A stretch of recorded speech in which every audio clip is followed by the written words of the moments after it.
Assalamualaikum warahmatullahi wabarakatuh. Innal hamdalillah hamdan katsira thayyiban mubarakan fih. Asyhadu an la ilaha illallah wahdahu la syarikalah wa asyhadu anna Muhammadan abduhu wa rasuluhu la nabiyya ba'da. Alhamdulillah, meskipun saya sakit, saya usahakan tetap datang ya.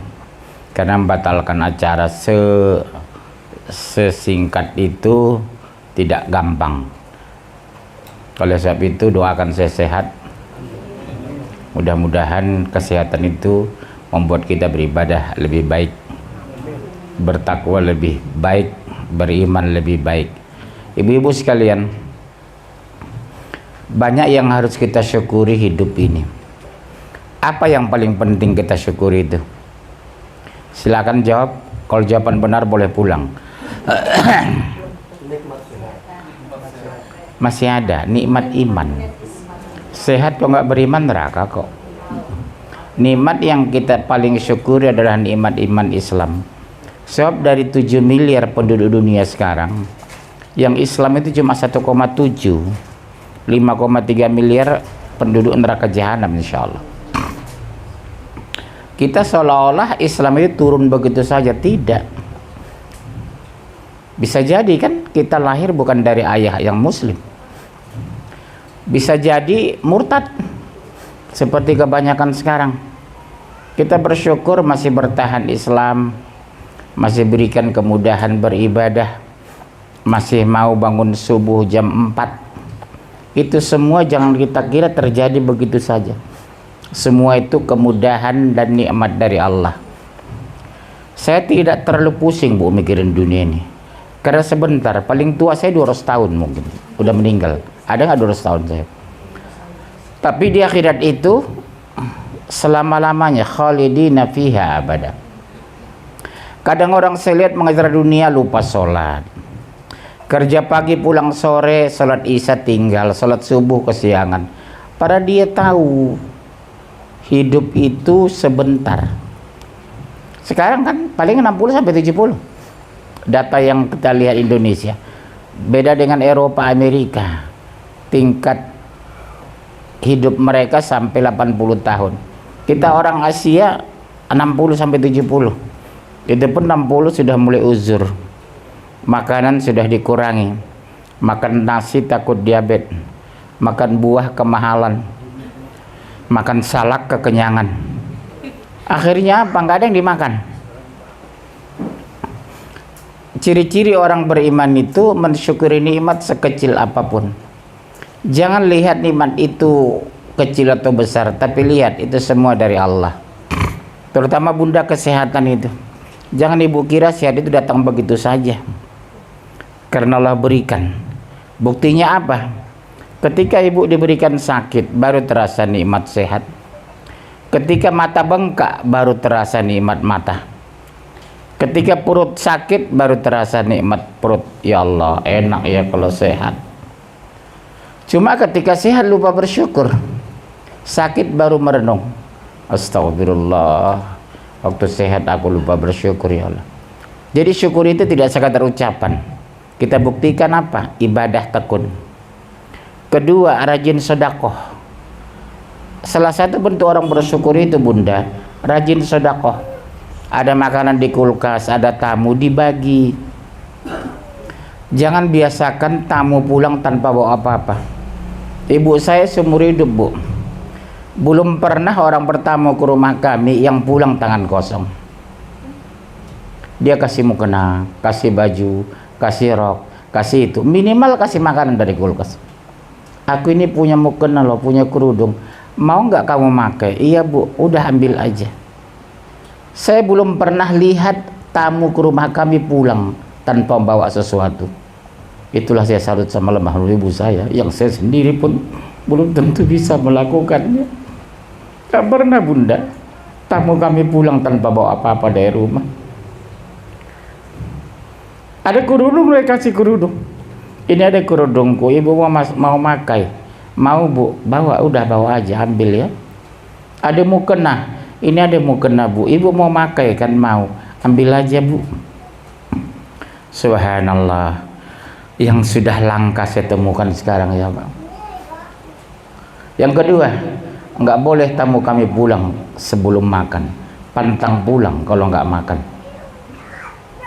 Jadi tak ada perhitungan seperti zaman sekarang yang keluar kue, teh manis, air putih.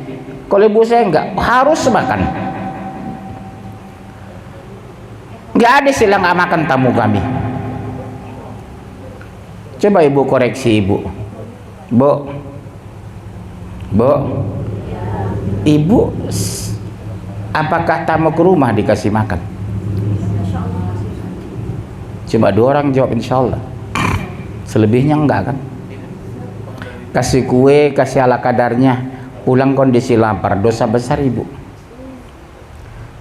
Iya, saya perhatikan almarhum ibu dulu, enggak pernah tamu pulang kok enggak makan dulu, enggak pernah pulang tanpa bawa apa-apa dari rumah.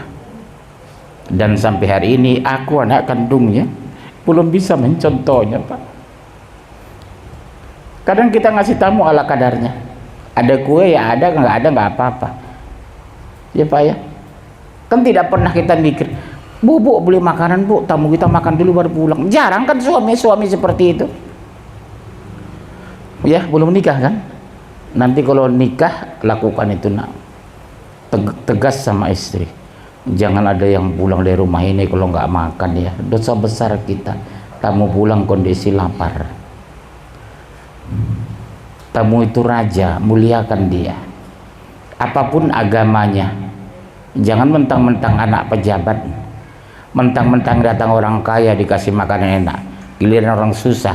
Justru orang susah itu kasih makan enak karena di luar jarang makan enak. Di Indonesia terbalik, kalau udah pejabat yang datang ke rumah, oh makanan melimpah. Kalau udah orang kaya tamu kita, makanan melimpah. Justru dia udah bosan dengan makanan itu.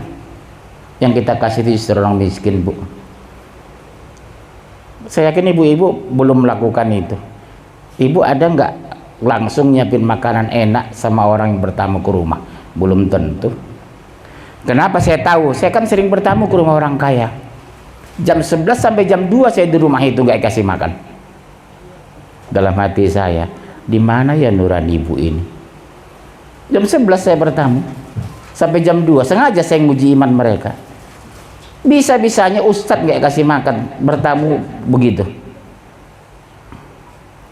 Mungkin ustadz lain nggak ada ceramahnya seperti saya, nggak ada kan? Saya selalu tegaskan ini. Untuk apa kita beriman kepada Allah dan Rasul kalau sifat kita jauh dari Rasul? Rasul itu tamunya selalu kenyang di rumah, selalu dikasih makan. Ibu, peringatan buat ibu ya yang tidak memuliakan tamu itu. Asal datang tamu jangan tanyakan, bu makan dulu, pasti dia nolak. Namanya orang Jawa, orang Sunda, udah bu, udah. Padahal 3 hari nggak makan dia. Gak usah ditawarin, siapkan makanan itu. Kalau udah siap di meja pasti dia makan. Kedua, jangan biasakan ngasih makan tamu ala kadarnya. Goreng tempe, tahu, makan bu.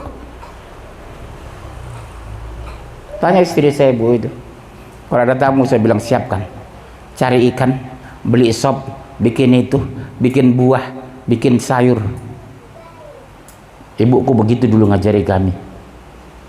Bunda-bunda yang belum melakukan itu, lakukan bu, daripada ibu keburu masuk neraka nanti. Iya, saya tegas, ustaz lain nggak ada ngomong gini. Ya, yang muda-muda ini anak ngomong sama istri nanti. Istrinya orang mana rencana? Orang Jawa atau orang Sunda? Orang Jawa. Kenapa orang Jawa? Iya, kira-kira rencana gitu loh. Saya dari SD udah rencana saya cari istri orang Jawa. Iya, saya SD sudah setelkan dalam hati saya harus cari orang Jawa. Karena cenderung orang Jawa itu nggak neko-neko, patuh sama suami, nggak melawan, suara nggak kencang. Ya, jangan ambil orang Batak, keras.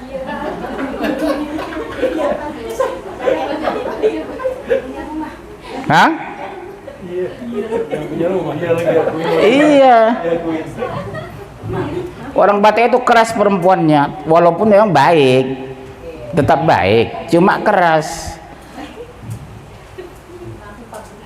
Yang mana tuan rumah ini? Orang Batak. Boru apa? Ono Sution beda lembut. Nasution Siregar harahap lembut. Ya terpaksa harus saya puji supaya kasih makan nanti. Ya, usahakan Bu tamu ke rumah kita kasih makan. Jangan pernah pulang dia perut lapar, dosa kita. Ya Bunda ya, kalau selama ini mungkin Ibu lalai, kurang peduli terhadap tamu, hari ini robahlah. Baik, cukup ceramahnya, pulang. Tema hari ini dunia hanya sementara. Sementara enggak? Berapa umur rencana? 60 sampai 70 kok. Iya. Berdasarkan data, orang Indonesia umurnya rata-rata 60 sampai 70. Kalau umurnya sekarang sudah 59, hati-hati. Bapak berapa umur sekarang? 54. Kalau 60 6 tahun lagi loh. Kalau 60, kalau 55 tahun depan Koid. Iya, nggak ada jaminan kan. Kalau nanti sore jam 4, berapa jam lagi tinggal? Kenapa? Iya, nggak bisa nggak. Karena kematian dirahasiakan, tapi pasti. Karena kematian dirahasiakan pasti, berarti standby harus nunggu kematian dengan ibadah, dengan zikir. Syukur-syukur sedang sholat kita meninggal, sedang sujud terakhir seperti kawan saya kan. Saya sebelahnya Pak. Assalamualaikum warahmatullah. Assalamualaikum warahmatullah. Itu sekalian matinya, nyender di sini saya. Begitu saya angkat, innalillah, Allahu Akbar. Habis sholat, bukan habis sholat malah, salam terakhir sholat. Assalamualaikum warahmatullah katanya. Assalamualaikum warahmatullah. Nyender di sini saya. Saya angkat gini, udah meninggal. Enak kan, beruntung dia kan. Salam dia meninggal. Kita kan Allahu alam seperti apa. Walaupun doa kita mudah-mudahan kita usul khotimah. Ya. Syukur-syukur sedang sujud terakhir kita meninggal. Tapi jangan sekarang lah, kasihan merepotin tuan rumah. Satu, buka Quran. Dunia hanya sementara, 40:39. Baca langsung terjemahan. 40:39. Ada mic kedua? Enggak. Tolong bawa kemari, atau ibu-ibu membaca boleh. 40:39. Siapa membaca terjemahan?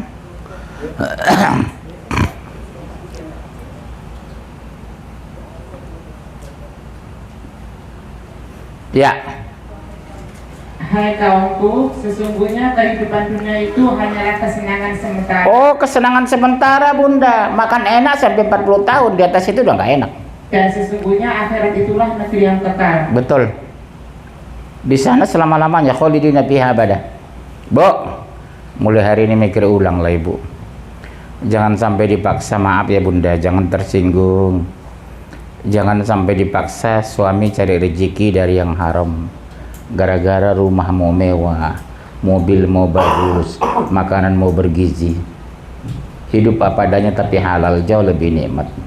Pikiran kita tenang.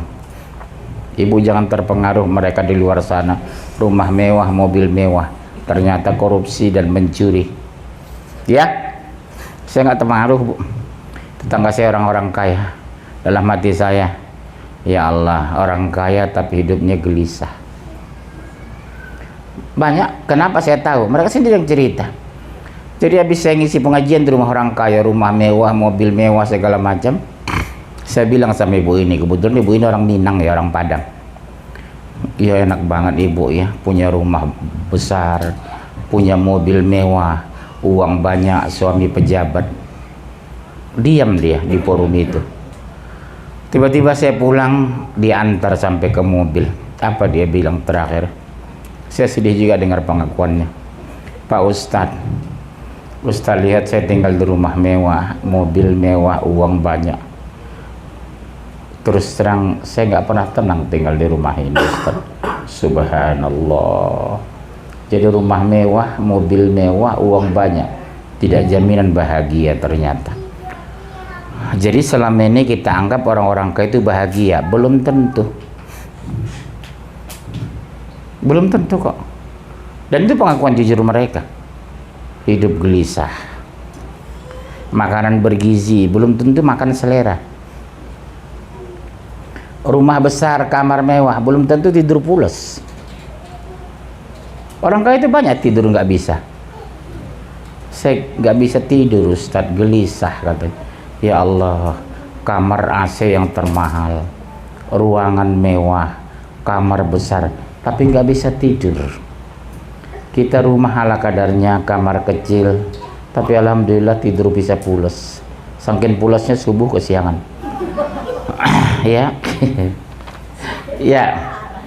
Dunia ini hanya senda gurau. 632 baca. Catat dulu ayatnya.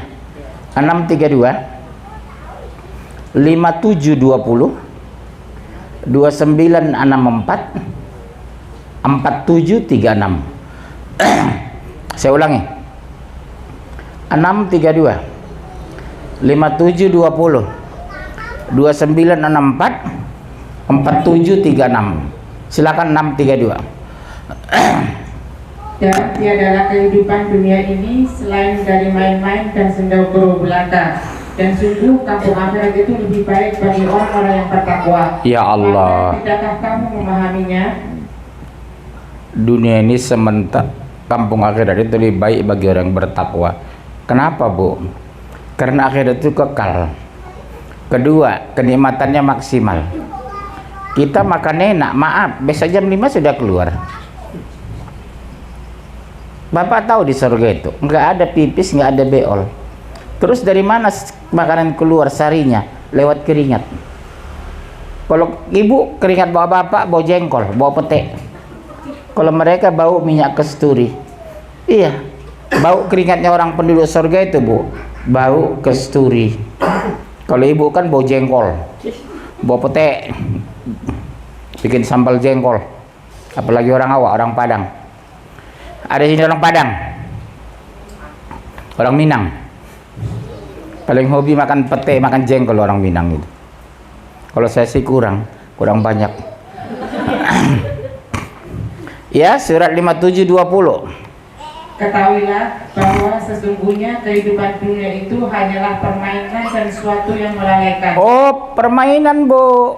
Perhiasan dan bermegah-megah antara kamu, serta berbangga-bangga tentang banyaknya harta dan anak. Iya, bawa gelang waktu pengajian yang mahal. Maaf jangan tersinggung. Pakai jam yang mahal. Sengaja gini dia gerang krung. Gelang 16 dipakai semua. Seperti hujan yang tanamannya mengagumkan para petani, kemudian tanaman itu menjadi kering dan kamu lihat warnanya kuning kemudian menjadi hancur. Dan di akhirat nanti ada azab yang keras dan ampunan dari Allah serta keriduannya. Dan kehidupan dunia ini tidak lain hanyalah kesenangan yang menipu. Astagfirullah, tegas Allah kan. Dunia ini hanya kesenangan menipu, Bunda. Kita makan enak, kenyang, beol juga. Di surga nggak ada beol, Bu. Bersahabat kita dikhianati kawan. Ibu mencintai suami berlebihan, suaminya nikah lagi di puncak. Iya. Makanya jangan cintai suami berlebihan, cintailah Allah. Cintai Islam. Sebab kalau ibu terlalu berlebihan mencintai suami ibu, suatu saat dia selingkuh, terlalu menyakitkan. Tega ya Pak, saya mencintai Papa setulus hati. Ternyata Papa punya pacar di Cianjur, padahal lebih jelek dari saya. Iya, hati-hati suami ibu yang sering dinas ke Cianjur, Sukabumi. Bisa jadi kedok. Ma, Sabtu besok saya mau ke Cianjur, ada dinas sama istri muda dia. Hati-hati Bu, ya. Karena saya banyak pergoki di puncak itu dengan pacarnya, dengan istri mudanya. Jangan-jangan orang di sini juga ada itu pelakunya. Iya. Saya kan sensitif yang gitu-gituan itu, Bu. Ketahuan itu kalau bukan istrinya. Dan tiadalah kehidupan dunia ini melainkan senda gurau dan main-main. Dan sesungguhnya akhirat itulah yang sebenarnya kehidupan kalau mereka mengetahui. Oh, ternyata hidup yang benar itu yang sebenarnya akhirat, bukan dunia. Kenapa sampai Allah tegas begitu? Dunia itu bukan kehidupan yang nyata, apa yang apa namanya? Yang kekal, karena kita terbatas usia. Kedua, terbatas kepemilikan. Ketiga, terbatas hak dan kewajiban. Ibu kalau udah sakit, makan enak pun nggak ada rasa. Kita makan itu enak karena kita sehat. Coba kita sakit, dikasih sop sapi, maaf ya Bu, saya mual. Dikasih goreng bebek, Bu, jauhkanlah Bu, saya mual lihat goreng bebek. Kita terasa enak itu ketika sehat. Ya. 4736. Sesungguhnya kehidupan dunia hanyalah permainan dan senda gurau. Dan jika kamu beriman serta bertakwa, Allah akan memberikan pahala kepadamu dan Dia tidak akan meminta harta-hartamu. Iya, Allah nggak butuh harta kita karena itu dari Allah kok. Bu, Allah tidak butuh harta kita karena itu dari Allah. Justru yang disuruh kita bersedekah. Ya, kita disuruh bersedekah. Sudah sedekah Ibu hari ini? Halo, sudah sedekah hari ini? Biasakan Bu tiap hari sedekah. Pemulung lewat, tukang sampah lewat, ya, yang bersihin depan-depan rumah kita itu lewat. Nggak usah banyak, 5.000, 10.000. Mereka bisa makan di warteg telur satu. Bagi mereka 10.000 udah besar sekali. Bagi kita mungkin nggak seberapa. Katakanlah kita sedekah 10.000 sehari, sebulan kan baru 300. Sementara pendapatan 40 juta. Kalau ada. Ya paling tidak maaf lah ya. Paling tidak pendapatan kita 6 juta kan sebulan. Baik pegawai negeri pun swasta ya. Itu kalau staf biasa. Kalau udah manajer kan sudah puluhan juta dia. Sedekah itu nikmat Bu, memberikan ketenangan jiwa. Coba Ibu rasakan kalau setiap hari Ibu sedekah, pikiran tenang. Ya Allah, alhamdulillah hari ini hamba bisa sedekah. Apalagi yang Ibu bantu itu mendoakan kita.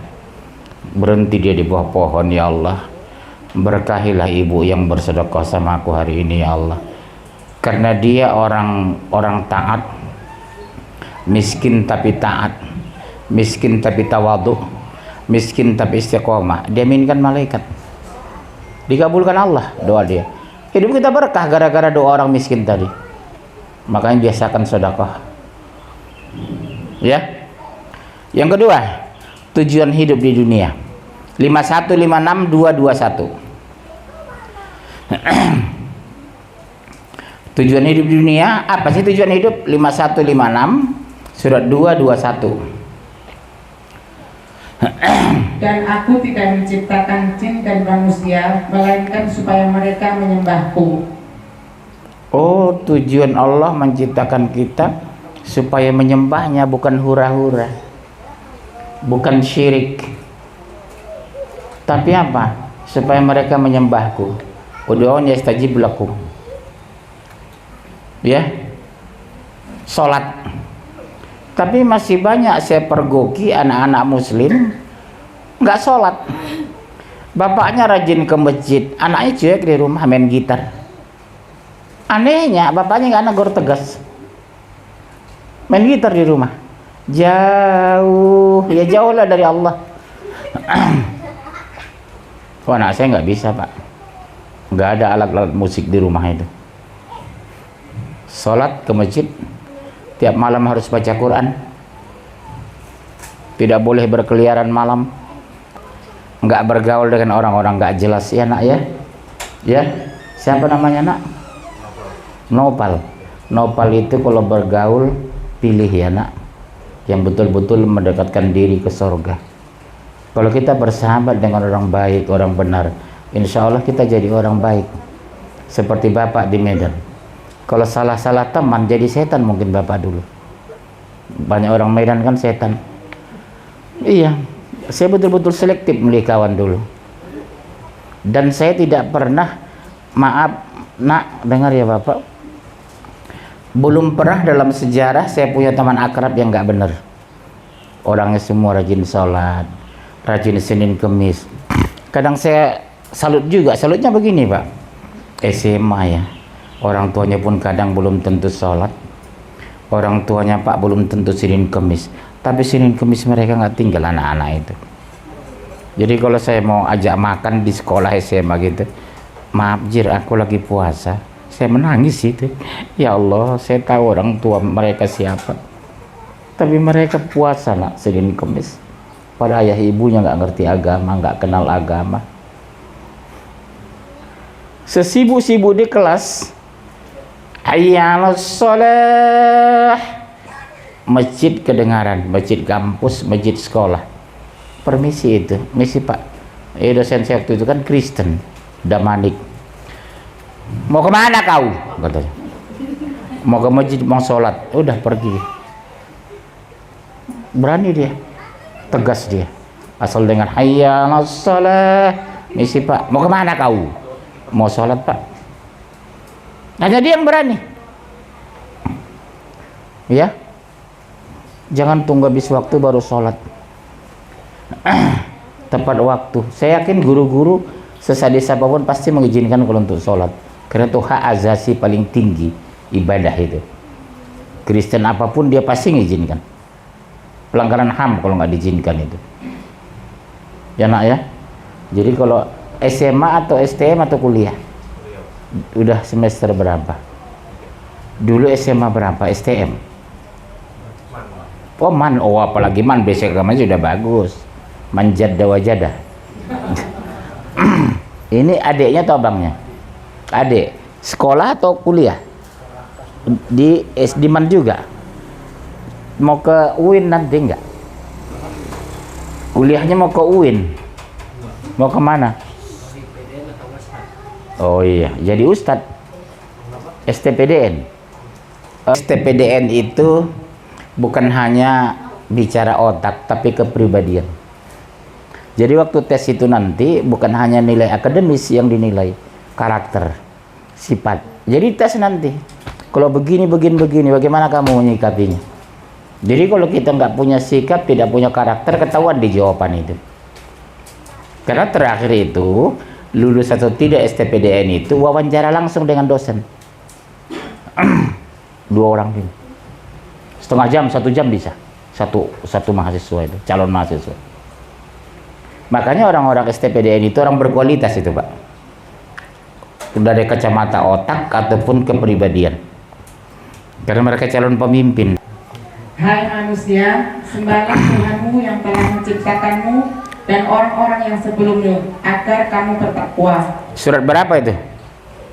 Surat 2:21. Iya. Disuruh apa tadi?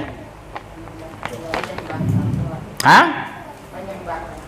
Hai manusia, sembahlah Tuhanmu yang telah menciptakanmu dan orang-orang yang sebelummu, agar kamu bertakwa.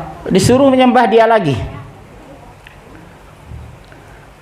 Memprioritaskan, mendahulukan, mengutamakan Allah. Tapi kenyataan jauh sekarang. Akibat disiplin, patuh sama guru. Hayya 'alas shalah. Berani nggak keluar dari ruangan? Enggak kan? Belum kan? Iya makanya. Kalau saya dulu, hayya 'alas shalah. Pak misi pak, kemana kau katanya? Mau sholat. Akhirnya konse ikut satu-satu, kosong ruangan itu. Besoknya dia ngajar, dia bilang, kalau udah azan sholat dulu semua, sholat. Habis sholat kita baru apa? Belajar katanya. Jadi sholat zuhurnya jam berapa dek? Sholat zuhurnya jam berapa jadinya?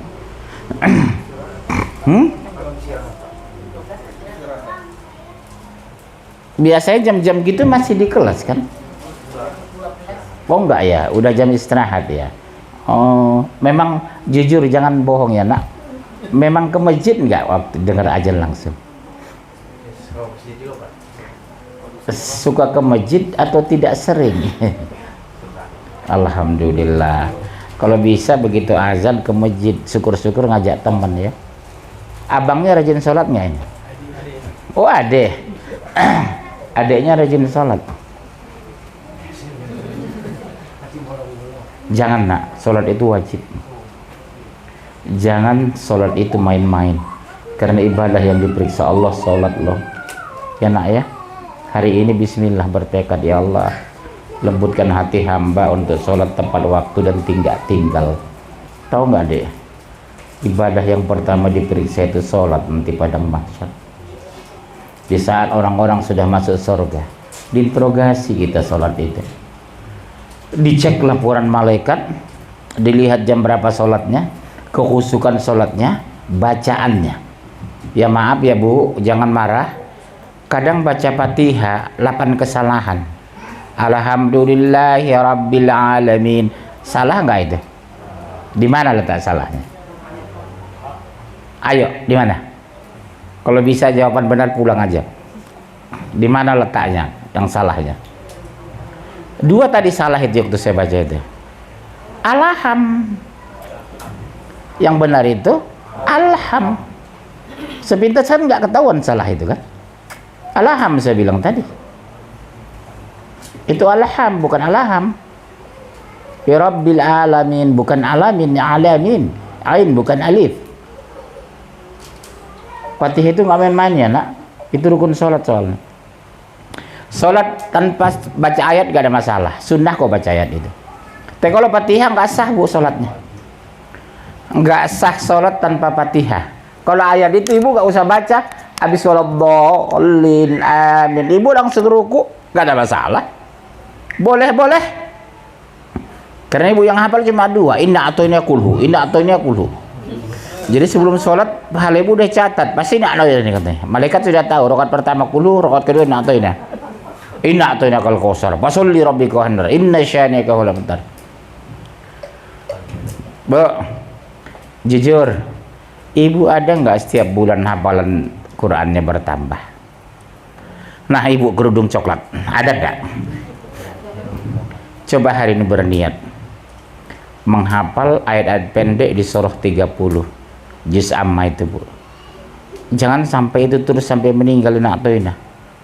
Giliran dunia kita pengen punya rumah besar, pengen mobil bagus, uang banyak, tapi kenapa ibadah kita tidak berusaha untuk lebih baik? Kenapa tidak berusaha menambah hafalan Quran? Seminggu nggak apa-apa Bu, seminggu 1 surah. Suami berangkat kerja, ibu di rumah kan nggak ada kerjaan jam 9 sampai jam 11. Menghafal surah-surah pendek. Halo ibu di belakang sana, halo. Dengarkan saya.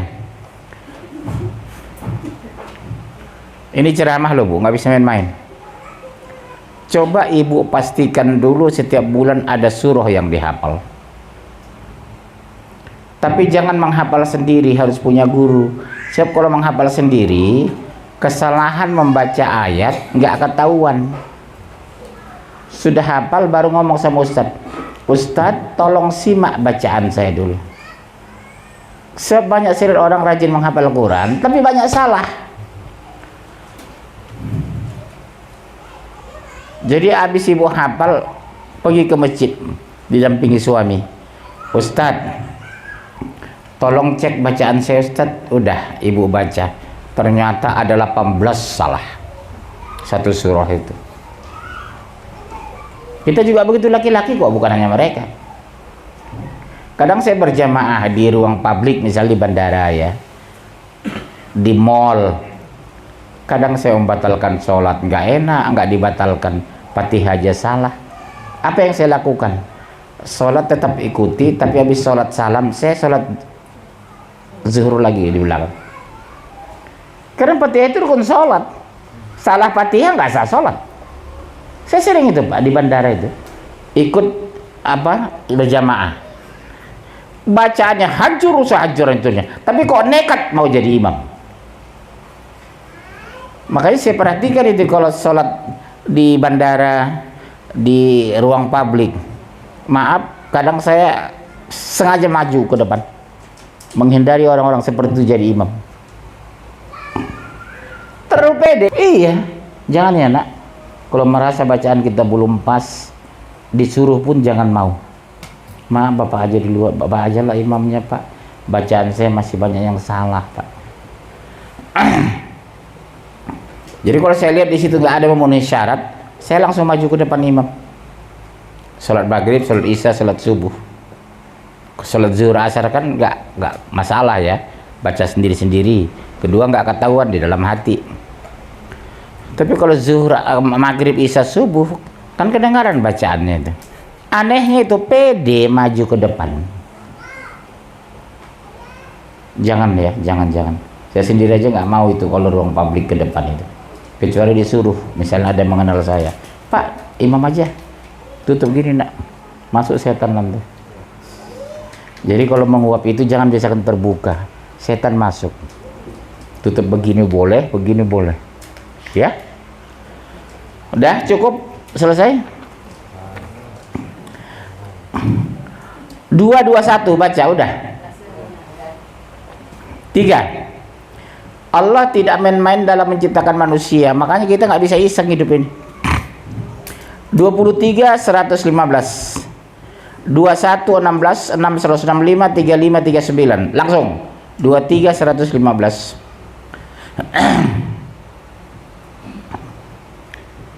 Maka apakah kamu mengira bahwa sesungguhnya kami menciptakan kamu secara main-main saja, dan bahwa kamu tidak akan dikembalikan kepada kami?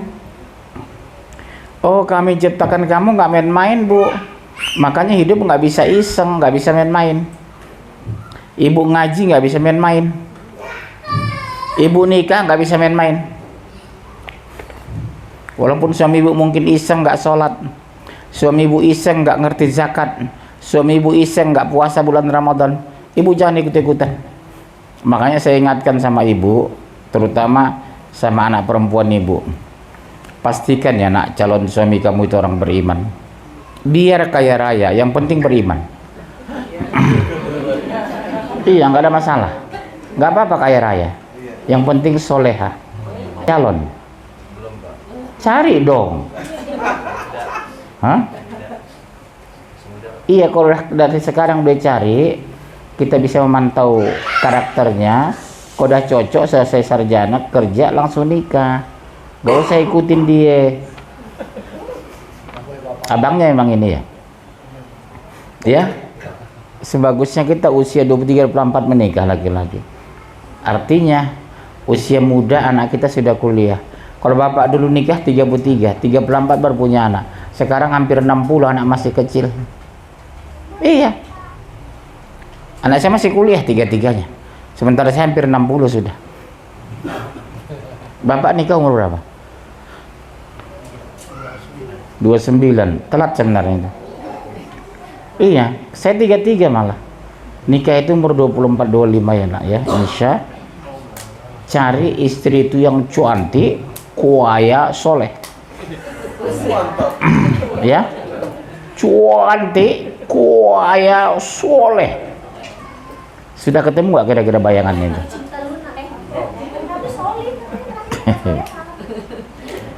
Ponakan Jokowi ada nggak? Enggak. Ya bunda. Dan tidaklah kami ciptakan langit dan bumi, dan segala yang ada di antara keduanya dengan bermain-main. Nggak ada main-main kami ciptakan bumi itu. Kenapa kita main-main?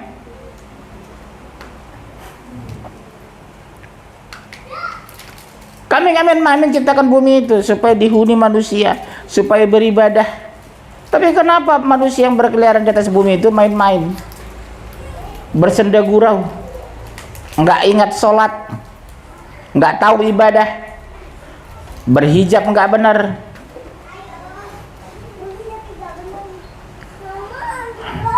Dan dialah yang menjadikan kamu penguasa-penguasa di bumi, dan dia meninggikan sebagian kamu atas sebagian yang lain beberapa derajat, untuk mengujimu tentang apa yang diberikannya kepadamu. Sesungguhnya Tuhanmu amat cepat siksanya, dan sesungguhnya dia maha pengampun lagi maha penyayang. Iya, ada kadang orang kaya, ibadah taat, baik, soleh, ya Allah, untung sekali itu ya. Ada kan nak orang kaya kan bapak gitu, udah kaya raya, ibadahnya taat, orangnya baik, pemurah. Ini udah miskin, jelek, belagu, hancurlah dia. Iya, jadilah orang yang taat. Tahu nggak salah satu keuntungan orang taat itu apa kira-kira? Ketenangan jiwa. Saya nggak bisa dapatkan itu kok. Kalau kaya saya nggak kaya, biasa-biasa aja saya. Tapi yang saya dapatkan itu ketenangan jiwa. Kita nggak gelisah, nggak iri melihat orang kaya. Kalau kita beriman ya nak, makanya sholat jangan pernah tinggal lagi ya nak. Berdoa sungguh-sungguh, ya Allah, takdirkan hati hamba selalu tunduk kepadamu ya Allah. Jangan lagi sholat hamba tinggal ya Allah. Kita nggak tahu umur nak. Sewaktu-waktu dipanggil Allah gimana nak? Betul ya, kita nggak tahu umur. Ada yang muda nih gardila meninggal, ada yang sudah tua masih hidup sampai sekarang. Iya, jadi nggak tahu nasib kita seperti apa nanti. Macam saya hampir 60, mungkin termasuk paling tua saya di sini. Dialah yang menjadikan kamu khalifah-khalifah di muka bumi. Barang siapa yang kafir, maka akibat kekafirannya menimpa dirinya sendiri. Dan kekafiran orang-orang yang kafir itu tidak lain hanyalah akan menambah kemurkaan pada sisi Tuhannya. Dan kefakiran orang-orang yang kafir itu tidak lain hanyalah akan menambah kerugian mereka belaka. Ya, 4. Nikmat dunia pasti akan sirna. 1696, 87, 1617. 1696, kemudian surah 87 ayat 16-17. Apa yang di sisimu akan lenyap, dan apa yang ada di sisi Allah akan kekal. Dan sesungguhnya kami akan memberi balasan kepada orang-orang yang sabar dengan pahala yang lebih baik dari apa yang telah mereka kerjakan. Coba lihat Bu, Allah melebihkan pahala bagi orang yang sabar. Makanya sabar itu bagian terpenting dari hidup orang beriman. Suami ibu bawal, ibu tidak emosional. Cenderung yang memancing ibu emosi kan suami bawal, anak-anak nakal, tetangga intervensi. Itu yang sering kita terpancing emosi. Tetapi kamu orang-orang kafir memilih kehidupan dunia, sedang kehidupan akhirat adalah lebih baik dan lebih kekal. Tuh, jadi kalau ada di antara orang Islam memilih kehidupan dunia, mendahulukan kehidupan dunia, memprioritaskan kehidupan dunia, apa bedanya dengan orang kafir? Kesimpulannya hari ini sederhana Bu. Kita umat Islam yang kita target kita mengajar akhirat. Kenapa target akhirat? Karena kekal. Kenapa target akhirat? Karena menguntungkan. Kenapa target akhirat? Karena nikmat. Di surga itu nak semua ada. Apapun kita butuhkan. Pingin makan apel, bergerak pohon apel, sarinya masuk ke mulut kita. Sudah kenyang bergerak lagi pohon itu. Hebat ya? Pingin makan jambu, bergerak pohon jambu, sari jambu itu masuk ke mulut kita kenyang, pohonnya bergerak lagi. Subhanallah. Itulah surga. Dan di sana tidak ada buang besar, buang air kecil, dan tidak ada meludah di surga itu. Tidak ada dahak di surga. Surga itu suci. Terus kemana Pak kalau nggak ada buang air kecil? Keringat. Lewat keringat makanan itu. Kesimpulan kedua adalah masih mau mengejar surga, berarti siap-siap beribadah dengan baik dan benar. Kedua, istiqomah beribadah dengan benar. Yang ketiga, mengajak keluarga beribadah dengan benar. Jangan kita sebagai suami, sebagai ayah puas beribadah sendiri, tapi istri terbengkalai. Maaf, istri tidak berhijab. Anak di rumah kita ke masjid, oh dosa kita. Sholat ke masjid ya nak? Ke masjid ya nak? Harus ke masjid. Karena laki-laki tempatnya sholat itu di masjid, perempuan di rumah. ya, kecuali anak kecil dia boleh berjamaah sama ibunya. Tapi kalau udah dewasa, udah balik nggak? Udah mimpi. Tahu mimpi kan? Iya. Kesimpulan yang ketiga, jangan pernah puas beramal sendiri, tapi ajak teman akrab supaya sama-sama beramal. Saya kira cukup sekian. Saya buka session tanya jawab. Ya, nama, status.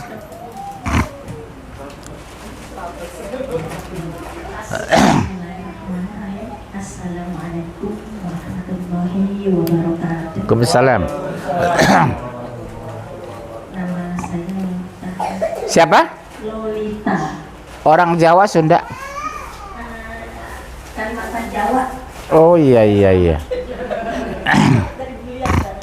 Terus yang mau saya tanyakan ini agak rancu sih ya, Pak Hmm. Ustadz.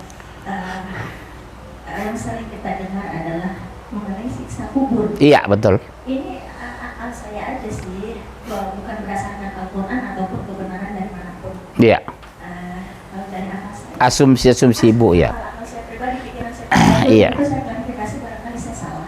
Iya. Ya. Adakah siksa kubur? Sementara si mayat ini kan belum Iya. ya belum di sidang. Nah, itu yang jadi Pertanyaan ya, mengganjal. Kalau bahasa Jepangnya mengganjal. Ya. Mohon Ya. petunjuk ya Ustaz ya. Mohon maaf sebelumnya. Wassalamualaikum warahmatullahi wabarakatuh. Ya Ibu nggak salah, nggak usah minta maaf. Begini Bunda, penjelasan tentang siksa kubur itu bukan Bunda konsen ya. Penjelasan tentang siksa kubur itu hadis Nabi, bukan ngarang ulama, bukan. Jadi begitu kita masuk, yang mengantar jenazah yang terakhir 7 langkah ninggal kuburan, langsung ditanya, man rabbuka, man nabiyuka, siapa Tuhanmu, siapa nabimu, apa kitabmu. Kalau nggak bisa jawab, digepukin memang. Itu hadis. Kenapa Bu? Dia tahap awal. Selanjutnya nanti di padang mahsyar disiksa. Makanya biasanya padang mahsyar itu orang beragam. Ada yang dilindungi Allah walaupun matahari seolah-olah sejengkal dari kepala, tapi dia nggak pernah merasa panas. Ada yang keringatnya sampai ke bahu kata Rasulullah. Ada yang sampai ke pusar. Ada yang ke tengah badan. Karena dahsyatnya panas, dipanaskan Allah. Tapi bagi orang beriman, malaikat melindungi. Ibu tahu berapa miliar tahun di padang mahsyar itu? Karena satu demi satu diadili. Kita diadili ke berapa miliar. Makanya saya kalau mengingat itu pengadilan di padang mahsyar, saya ketakutan. Demi Allah saya takut Bu. Dipanggil ke berapa miliar saya, ya Allah.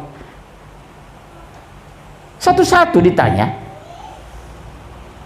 Padahal saya ini mungkin lahir ke urutan sekian miliar. Sejak Nabi Adam kan akan diminta pertanggungjawaban. Kita Islam ini cuma berapa persen Bu di dunia ini?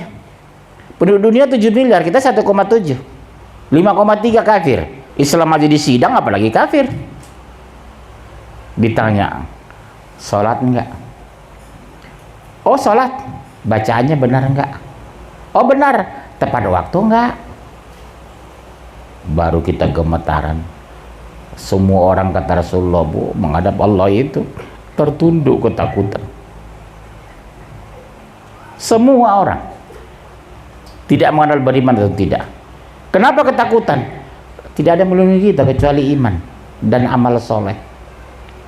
Makanya buat Bunda hari ini, evaluasilah termasuk saya, sudahkah layak kita masuk surga dari ibadah? Sudahkah layak aku ya Allah masuk surga dari amal solehku? Tengah malam Ibu nangis selama merenung.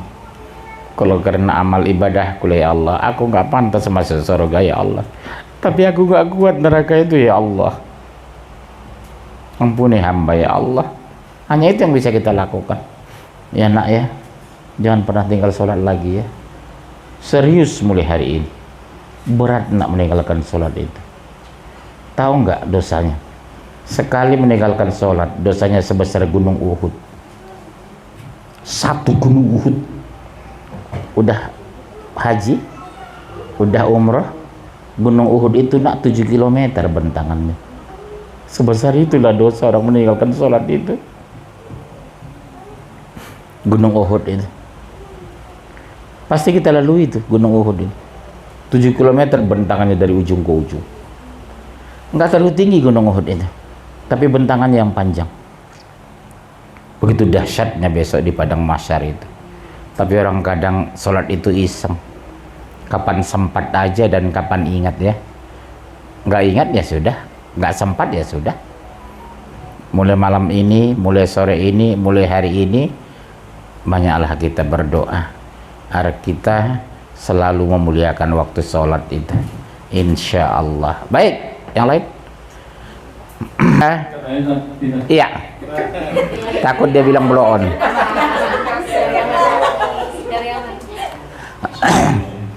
Waalaikumsalam.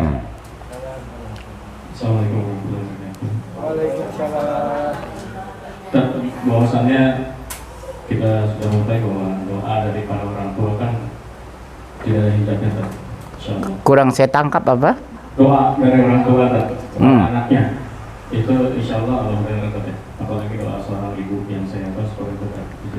Iya, doa itu sah-sah saja, tapi yang didoakan juga harus beriman, bro.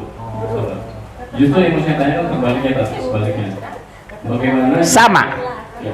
antara doa ibu terhadap saya dan doa saya terhadap ibu saya. Allahumma wali walidayya, Allahumma wali walidayya, warhamhuma kama rabbayani shaghira. Insya Allah dikabulkan Allah. Tapi saya harus sholat, ibu saya harus sholat, saya harus taat, ibu saya harus taat. Jangan didoakan ibu, ibunya kejawen. Seumur hidup nggak sholat, nggak masuk pak doa itu. Ya, harus sama-sama sholat bunda. Jangankan ibu kandung, wal muslimina wal muslimat. Orang muslim aja dapat pahala, dapat ampunan karena doa kita. Banyaklah berdoa kebaikan untuk saudara kita. Jaminkan malaikat, masya Allah. Berkat doa kita orang terselamatkan, tidak masuk neraka. Ya bunda ya, banyaklah berdoa kebaikan terhadap saudara kita. Insya Allah kita diselamatkan. Ya, yang lain.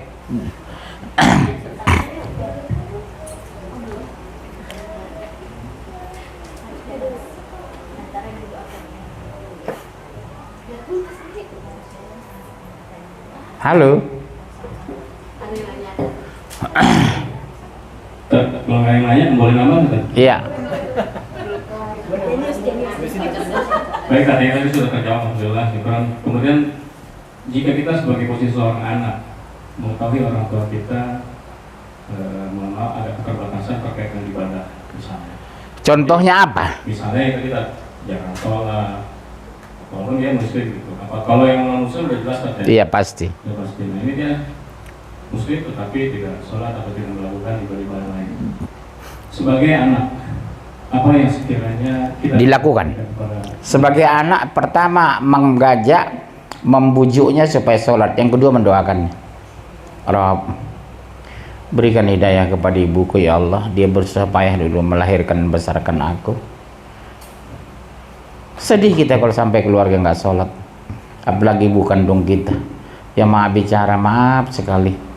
Alangkah mengerikan nanti ketika di padang mahsyar seseorang menyaksikan di neraka itu ibu kandungnya yang melahirkan dia, yang berjasa membesarkannya.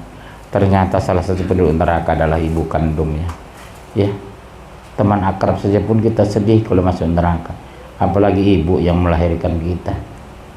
Jadi kerja kita satu mengajak, membujuk supaya mau sholat, kedua mendoakan. Bagaimana Ustadz kalau nggak berhasil? Ikhtiar kita udah maksimal, berarti ya maaf sekali, berarti udah takdir dia masuk neraka. Mau bilang apa lagi kita? Buktinya siapa? Rasulullah. Pamannya neraka Abu Thalib itu. Iya. Bayangkan dia dibesarkan Abu Thalib, tapi nggak mau masuk Islam. Dia tidak akan pernah makan sebelum makan apanya ponakannya Rasulullah itu. Satu saat dia udah lapar sekali. Dibilang, kenapa enggak makan?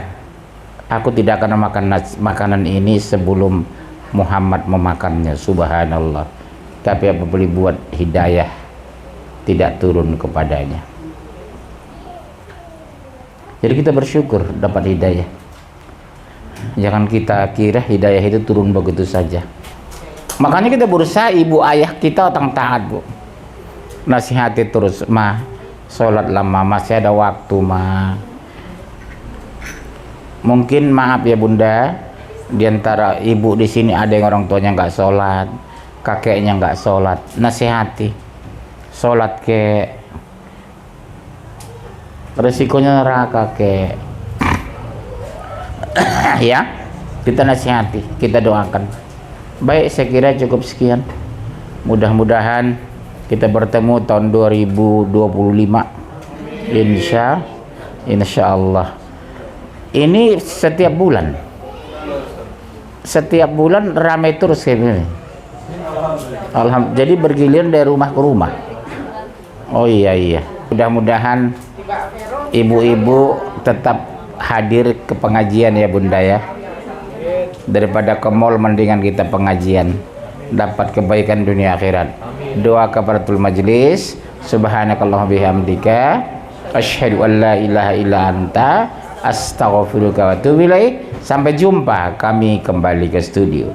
Assalamualaikum warahmatullahi wabarakatuh.